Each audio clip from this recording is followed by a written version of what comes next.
আজকে ছুটির দিনে বিকালবেলা একটু ঘুরতে বেরিয়ে পড়েছি। সকালবেলা থেকে তো আকাশটা পরিষ্কার ছিল, কিন্তু বেলা থেকে তো আবার যেমন রোজ হচ্ছে, বেলা হলেই একটা বৃষ্টির আবহাওয়া হয়ে যাচ্ছে, সেরকম হয়েছিল। তারপরে আবার মেঘটা কেটে এত সুন্দর একটা রোদ্দুর বেরিয়েছে, দেখুন কি দারুণ লাগছে রোদ্দুরটা।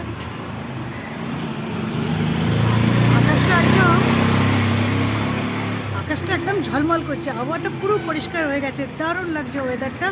তো এই ওয়েদারেই একটু ঘুরতে বেরিয়ে পড়েছে। এই যে আমার পেছন দিকে দেখুন, আমাদের এখানে মানে অনেক রকম মানে সব রকম ঠাকুরই আছে এই মন্দিরে। এটা আমাদের যাতায়াতের রাস্তাতেই পড়ে, তো ঠাকুরের দর্শন হয়ে গেল। এরকম একটা সুন্দর আবহাওয়া, আবার সুন্দরভাবে ঠাকুর দর্শন হলো। আর বিকালটা তো দারুণ লাগছে। এই আবহাওয়াতে ঘুরতে তো খুব ভালোই লাগে, আমার তো অন্তত খুব ভালো লাগছে। তো আপনারাও কারা কারা আমার মতো একমত একটা কমেন্টে জানাবেন। তো চলুন এখন এই সুন্দর আবহাওয়াতে এখন কিছুক্ষণ বাইরে ঘোরাঘুরি করবো, তারপরে তো বাড়ি ফিরবো। চলুন যাওয়া যাক।